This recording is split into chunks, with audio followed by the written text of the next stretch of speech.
అదే RTV app వార్తల్ని క్షణాల్లో చదివే అవకాశం ఉంటుంది. ఒక న్యూస్ పేపర్, ఒక టెలివిజన్ ఛానల్ మీ చేతుల్లో ఎప్పుడూ ఉంటాయి.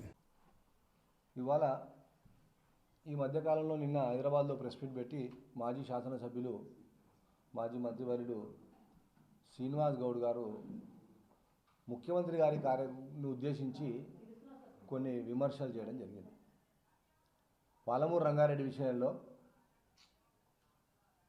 పాలమూరు రంగారెడ్డి ప్రాజెక్టును వాళ్ళు ఏదైతే శ్రీశైలం నుంచి రీడిజైన్ చేసినారో అదే కరెక్ట్ అంటూ గతంలో మా కాంగ్రెస్ ప్రభుత్వంలో చేసినటువంటి డిజైన్ ఏదైతే ఉన్నదో జూరాల నుంచి చేసిన దాన్ని అది తప్పు పట్టడం జరిగింది. అసలు ఈ టీఆర్ఎస్ మంత్రులకు, శాసనసభ్యులకు, నాయకులకు అసలు ఏమైనా కనీసం మినిమం కామన్ సెన్స్ ఉందా అని ఈ సందర్భంగా నేను ప్రశ్నిస్తూ ఉన్నాను.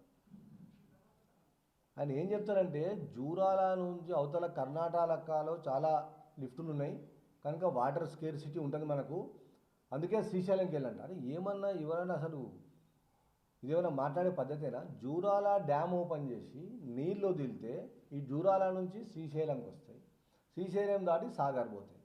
అందుకే కాంగ్రెస్ పార్టీ హయాంలో జూరాల బ్యాక్ వాటర్ నుంచి లిఫ్ట్ చేసుకొని పాలమూరు రంగారెడ్డి పథకాన్ని రూపొందించారు. అంటే జూరాల డ్యామ్ దాటక ముందు ఉన్నటువంటి నీళ్ళని తీసుకోవడం మంచిదా, మరి జూరాల నుంచి శ్రీశైలం దగ్గర పోయిన తర్వాత అక్కడ మిగిలిన నీళ్ళని తీసుకోవడం మంచిదా? ఓన్లీ అప్పట్లో టీఆర్ఎస్ ప్రభుత్వం డబ్బు ధనార్జన కొరకే, వాళ్ళ అవినీతి కొరకే డిజైన్లు మార్చి శ్రీశైలంకి వెళ్ళి ఉల్టా లిఫ్ట్ చేయడం అనేది ఇది 100% వాళ్ళ ధనార్జన కొరకే వాళ్ళు డిజైన్ మార్చడం జరిగింది. దాన్ని ఇప్పుడున్న పరిస్థితులలో ఆ 69 జియో ద్వారా ఏదైతే డ్రై ఏరియా ఉన్నదో, ఏదైతే ఇప్పటి వరకు సాగునీటికి నోచుకోని ప్రాంతం ఏదైతే ఉందో ఆ ప్రాంతం అంతా కూడా సస్యశ్యామలం చేయడానికి ప్రియతమ ముఖ్యమంత్రి గారు చేస్తున్నటువంటి చర్యల్లో భాగంగానే మన డబ్బులు శాంక్షన్ చేసి మన ఆ కార్యక్రమాన్ని కూడా ఫౌండేషన్ వేయడం జరిగింది. కనుక ఈ తెలివి తక్కువ మాటలు ఇంకా కూడా ప్రజలను ఏదో మోసం చేసే ప్రయత్నం టీఆర్ఎస్ వాళ్ళు చేయకూడదని హితవు చెప్తూ మరొకసారి ఈ గతంలో కాంగ్రెస్ పార్టీ చేసినటువంటి ఈ ఎత్తిపోతల పథకాలకు సంబంధించినటువంటి ఆలోచనలు కానీ లేకపోతే కాంగ్రెస్ పార్టీ విధి విధానాలను కానీ ఈ బీఆర్ఎస్ నాయకులు విమర్శించకుంటే దాని జోలికి రాకుంటే మంచిదని చెప్పి కూడా హితవు చెప్తా ఉన్నాం.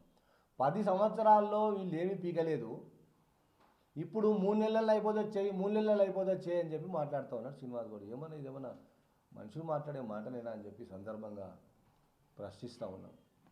మళ్ళీ నిన్న మొన్న ఏదో ఇక్కడికి వచ్చి మహబూబ్నగర్లో వచ్చి తిరుక్కుంటా ఏమైనా సమస్యలు ఉంటే చెప్పండి, నేను పరిష్కరిస్తా, 24 గంటలు మీకు అందుబాటులో ఉంటా, నేను మీ కొరికే పనిచేస్తా అని చెప్పి కథలు చెప్తా ఉన్నావు సీనన్న.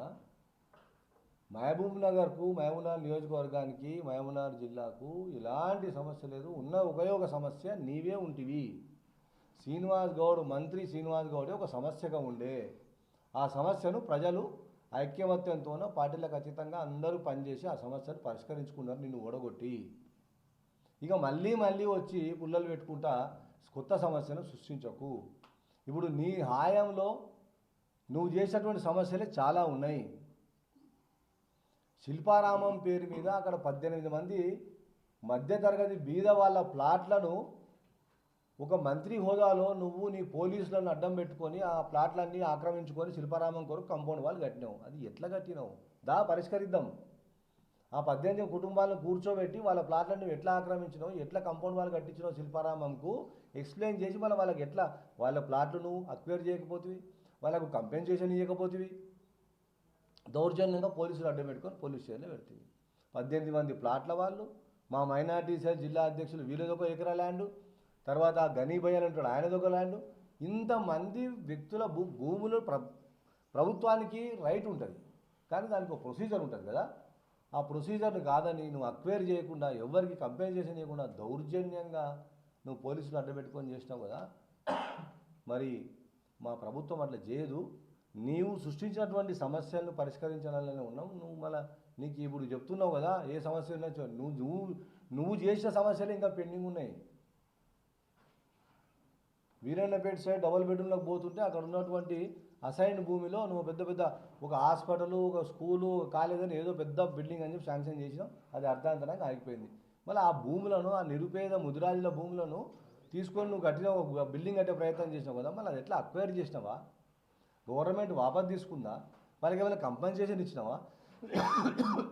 పాప ముసలాం ఇప్పుడు మా దగ్గర తిరుగుతావు మా కార్యాలయానికి.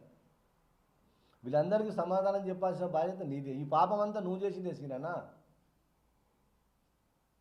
కనుక అధికారంలోకి వచ్చిన తర్వాత కాంగ్రెస్ పార్టీ మరియు మా ప్రియతమ నాయకులు ఎన్ఎం శ్రీనివాసరెడ్డి గారి నాయకత్వంలో ఇలాంటి సమస్యలన్నీ కూడా పరిష్కారం చేసే దిశలో మేము పనిచేస్తూ ఉన్నాం. నువ్వు ఇంకా దొంగలాక ప్రభుత్వ స్థలాల్లో రాత్రి విగ్రహాలను పెట్టి పొద్దుగాల ఇంకా ఊర్లు ఇవ్వకముందే వచ్చి ఓపెనింగ్లు చేసి చోపుటప్ చేసే కార్యక్రమాలు చేస్తూ ఉన్నాం. దీన్ని మానుకోవాలని చెప్పి మాజీ మంత్రి వాళ్లకు చాలా సున్నితంగా హెచ్చరిస్తూ ఉన్నాం.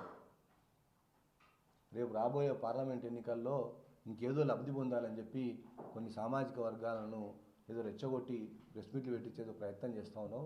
దాన్ని కూడా మానుకోవాలి. ఇప్పుడు కులాల పేరు మీద, మతాల పేరు మీద, వర్గాల పేరు మీద చిచ్చు పెట్టే అవకాశం లేదు. ఎన్ఎం శ్రీనివాసరెడ్డి గారి నాయకత్వంలో అన్ని మతాలు, అన్ని కులాలు, అన్ని వర్గాలు, అన్ని సెక్టార్ ఆఫ్ పీపుల్ అందరూ ఐకమత్యంగా కలిసి శ్రీనివాస్ గౌడ్ అనే ఒక సమస్యను పరిష్కరించుకున్నారు. ఇప్పుడు ఊరును కూడా అందరం కలిసి అభివృద్ధి చేసుకుంటాం. ఇందులో నీ ఇన్వాల్వ్మెంటు, నీ దఖల్ ఎంత తక్కువ ఉంటే అంత మంచిదని చెప్పి హితవు చెప్తా ఉన్నాం. మరిన్ని వీడియోస్ కోసం ఛానల్ ని సబ్స్క్రైబ్ చేయండి. లేటెస్ట్ అప్డేట్స్ కోసం వాట్సాప్ ఛానల్ ని ఫాలో చేయండి. అండ్ లింక్ డిస్క్రిప్షన్ లో ఉంది.